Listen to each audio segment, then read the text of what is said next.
Deus abençoe sua vida, Deus abençoe sua família. Vamos falar hoje sobre sinais do fim do mundo, da volta de Jesus, o arrebatamento. Eu separei aqui 7 sinais. Os 2 últimos não temos visto claramente ainda. Vamos fazer uma oração para Deus poder iluminar os nossos pensamentos, esclarecer algumas coisas. Você não precisa ter medo desse tipo de conteúdo, a não ser que você não esteja certo ou certo da sua salvação. Mas não precisa ter medo, é um alerta para que você se volte para Jesus, porque o arrebatamento vai acontecer. Algumas pessoas dizem assim, eu não acredito, não tem problema. Um dia veremos quem está certo. Quem prega que vai haver o arrebatamento ou quem não acredita que possa haver o arrebatamento. Mas vamos orar para Deus abençoar essa mensagem. Pai querido e amado, entrego a Ti essa mensagem, que o Senhor fale pela minha boca. Meu Deus, não deixe eu falar o que eu sei, o que eu aprendi. É como se fosse o Senhor aqui pregando e esclarecendo para quem está ouvindo. Que eles possam se fortalecer mais e mais. No nome de Jesus. Amém e amém. Antes de começar, eu listei aqui os 7 sinais. Eu queria pedir para você curtir a mensagem. Isso ajuda o YouTube a entregar para mais pessoas. Se você não é inscrito ou inscrita, todos os dias tem 2 orações, 6 da manhã, 8 da noite, fica gravada. E essa mensagem das 17 horas também fica gravada. Você quer receber no seu telefone de forma gratuita? Está vendo essa palavra inscrever-se aqui do lado do meu nome? Toque nela, apareceu o símbolo de um sino. Toca nele e seleciona a palavra todas. Pronto, sejam bem-vindos. Certeza que em algum momento desse canal, Deus vai se revelar para você através da palavra dele. Tá bom? Então vamos lá. Primeiro sinal que eu queria tratar com vocês aqui é o aumento da imoralidade e corrupção. Em 2 Timóteo vai nos falar sobre isso. Vamos ler essa mensagem junto, vai ficar na tela do seu telefone. Sabe, porém, isto: nos últimos dias sobrevirão tempos difíceis, pois os homens serão egoístas, avarentos, jactanciosos, arrogantes, blasfemadores, desobedientes aos pais, ingratos, irreverentes, desafeiçoados, implacáveis, caluniadores, sem domínio de si, inimigos do bem, traidores, atrevidos, enfatuados, mais amigos dos prazeres que amigos de Deus. Tudo isso já temos visto nos dias de hoje. Você, para acreditar em alguém hoje, para você acreditar na palavra de alguém, como é que é? Quando alguém vai falar com você, quando alguém bate na sua porta, quando alguém te liga, a gente está ficando tão incrédulo que muitas das vezes pessoas boas se aproximam da gente, a gente não acredita nessa bondade. Pessoas com interesse em ajudar, a gente duvida daquela pessoa. A imoralidade, a corrupção, sabe? O egoísmo está tão grande que fica difícil quando uma pessoa se aproxima querendo fazer o bem. E aí a gente escuta algumas pessoas falando assim, ó, a gente tem que orar para isso acabar. Não vai acabar nunca, a tendência é só piorar. Nós estamos caminhando para o fim. O que nós temos que buscar é o seguinte: eu não posso ser assim. Há 50 anos atrás, 40 anos atrás, você que tem mais idade, o que você está vendo hoje? Algumas pessoas falam assim, mas isso sempre existiu. Você que tem mais idade, 50 para lá. Como é que era o mundo 40 anos atrás, quando você tinha 10 anos, 15 anos? Lá na sua infância, você via o que nós estamos vendo hoje? Imoralidade, corrupção, já está fazendo parte da vida das crianças, estão sendo ensinadas a fazer o que tem vontade. Como é que era na sua época de criança? Quando você queria mostrar suas vontades, quando você desobedecia seu pai, sua mãe, como é que era? Alguém desobedecia pai e mãe? O mundo está ficando imoral. Isso já está sendo ensinado para as crianças. Daqui a pouco o pai e a mãe vai perder a autoridade do que ensinar para a criança. E as coisas só vão piorar. Número 2, guerras e conflitos globais. Em Mateus 24, versículo 6, vai falar sobre isso. Ele diz assim, ó, e certamente ouvireis falar de guerras, rumores de guerras. Vede, não vos assusteis, porque é necessário assim acontecer, mas ainda não é o fim. Porquanto se levantará nação contra nação, reino contra reino, e haverá fomes, terremotos em vários lugares. Isso vai acontecer, são sinais que vai ter que se cumprir. O que eu e você temos que entender é o seguinte: O mundo não pode me corromper. Não interessa se 99% é corrupto. Não interessa se do meu lado tem pessoas corruptas. O importante para você e para mim é que você não pode se corromper. Então, guerras, sabe, rumores de guerras, nação contra nação, são sinais. Esses que eu estou lendo aqui estão evidentes, estão acontecendo, não tem como negar. O terceiro sinal que aponta que o fim está próximo está aqui em Lucas 21, versículo 11. Ele diz assim: haverá grandes terremotos, epidemias e fome em vários lugares, coisas espantosas e também grandes sinais nos céus. Temos visto também sinais no céu, terremotos, epidemias. Acabamos de sair de uma.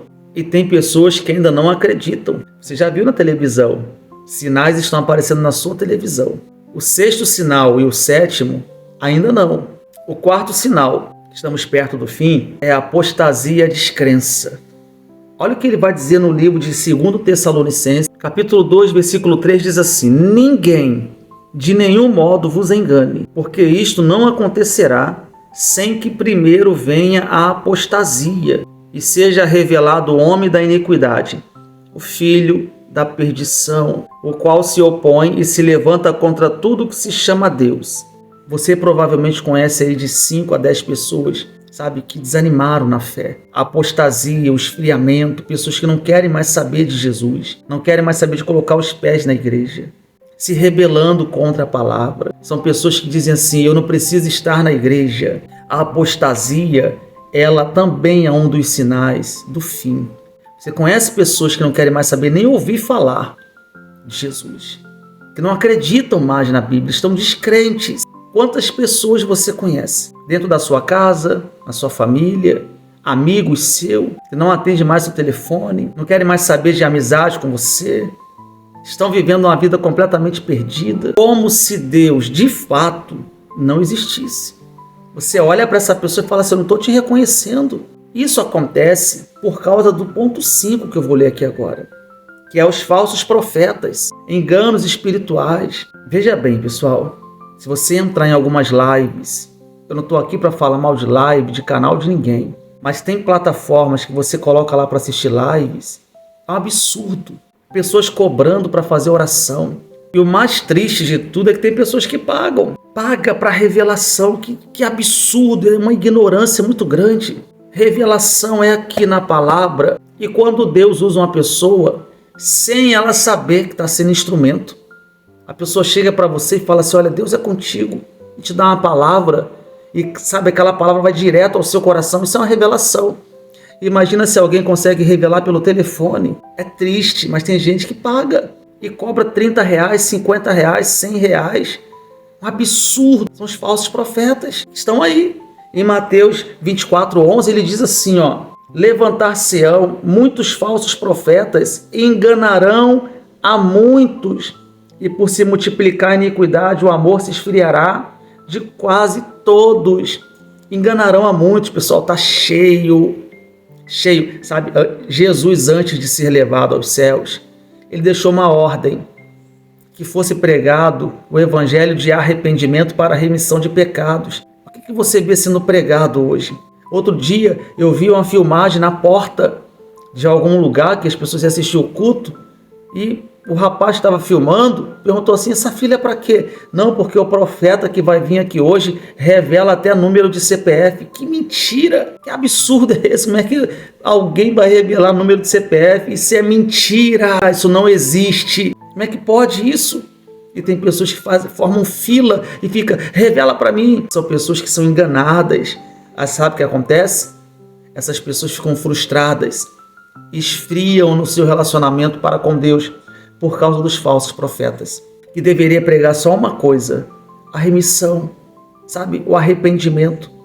Só isso. A conquista depende da pessoa trabalhar. Deus abençoa com a saúde, com a força, sabe? Iluminando os caminhos, dando sabedoria.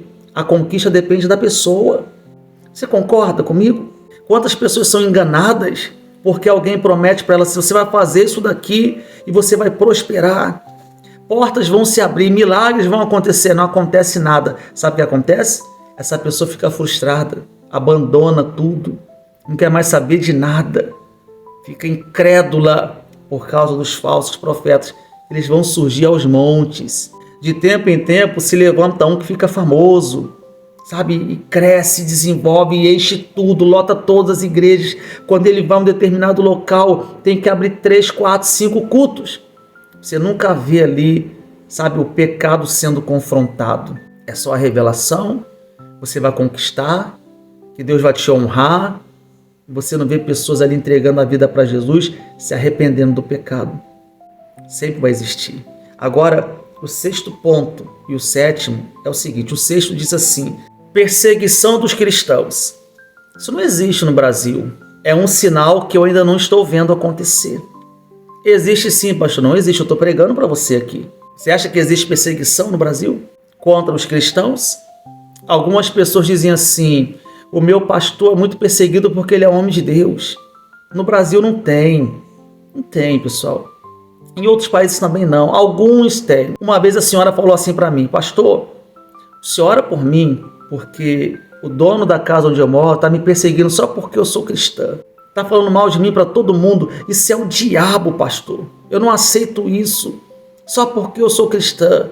Eu falei: mas ele não pode fazer isso. Mas por que ele está fazendo isso? Só porque eu estou devendo 6 meses de aluguel. Ah, ele está te perseguindo porque você está devendo 6 meses de aluguel e você está atribuindo isso porque você é cristã? Não, não é perseguição. Isso não é perseguição. Você está dando motivos. Perseguição é a pessoa não poder professar a fé dela. Tem países que têm perseguição. Brasil não tem. Concorda? Olha o que ele diz em Mateus 24, versículo 9. Então sereis atribulados e vos matarão. Sereis odiados de todas as nações por causa do meu nome. Isso não tem ainda. E outra, é por causa do nome de Jesus. Não é por causa de um falso testemunho, sabe? De uma hipocrisia. Tem pessoas daqui do Brasil que são odiadas. Odiadas, sabe o que elas falam? Só porque é homem de Deus, não é porque deu motivo. Se você fala uma besteira, onde você magoa centenas de pessoas, milhares de pessoas, essas pessoas vão te odiar porque você é de Cristo ou porque você falou besteira contra elas? Então tem um montão de líderes evangélicos, cristãos, que são odiados, mas não é por causa do nome de Jesus, não.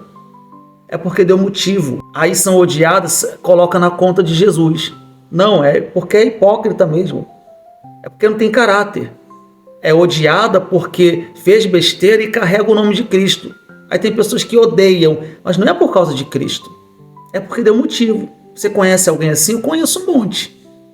Que vive falando: eu sou odiado porque eu sou homem de Deus. Não, é odiado porque fez besteira. Falou bobagem. Usou o nome de Cristo, usou a Bíblia para outras coisas. Aí são odiadas, aí é só porque é homem de Deus. Não. No Brasil ainda não tem perseguição aos cristãos. No Brasil tem perseguição aos hipócritas que usam a Bíblia para dizer que são cristãos. Mas por causa do nome de Jesus, ainda não. Ainda não tem. Entanto que eu estou aqui pregando para você, e quando você entra no YouTube, tem centenas de pastores pregando. Você acha que isso é perseguição? Já proibiram a gente de pregar? Não. 7º ponto, proclamação do evangelho em todo o mundo. Em Mateus 24, 14, vai dizer assim, ó: e será pregado esse evangelho do reino por todo o mundo, para testemunho a todas as nações. Então virá o fim. O evangelho ainda não chegou em todo o mundo. Só vai vir o fim depois chegar a todo mundo. Como? Às vezes não vai ser presencialmente, pela internet, de maneira virtual. Mas antes de chegar ao fim, todo mundo tem que ouvir o evangelho. Saber que Jesus é o Salvador. Provavelmente está perto de chegar a todo mundo, mas ainda tem países que não pode ser pregado o evangelho. Então esses 2 últimos sinais aqui não estão completamente, 100% concluído, porque não somos perseguidos ainda. Guarda isso. Quando você escutar um líder religioso aqui no Brasil dizendo que ele é perseguido, que há perseguição contra ele, veja por que foi essa perseguição. Porque se foi por algum motivo que ele deu, ele não pode atribuir isso à perseguição por causa de Jesus. Pensa nisso. Um dia seremos perseguidos. Não tenha dúvida disso. O que está escrito vai se cumprir. Assim como está se cumprindo o aumento da imoralidade, a corrupção, as guerras, os conflitos, as tragédias, a apostasia, os falsos profetas, também vai chegar a hora da perseguição. E aí, quando chegar, será que você está pronta? Está pronto? Sua vida é completamente de Deus, você vive para Ele. Eu e você temos que ser cristãos de verdade. Cuidado com falsos profetas, falsos ensinos. Cuidado a quem você dá ouvidos. Tome muito cuidado, porque muitos estão sendo enganados com tanta heresia, tantas coisas absurdas. Mas é bíblico. O que a gente pode fazer? Vai se cumprir. Que não te alcance esses males, esses falsos profetas, a apostasia, tomara que não te alcance. Deus te abençoe, te guarde, te ilumine. Compartilhe essa mensagem para abençoar a vida de outras pessoas. Tenho certeza que, de alguma forma, Deus falou pela minha boca para abençoar a sua vida. Eu te espero aqui na próxima mensagem. Um abraço, fiquem todos com Deus.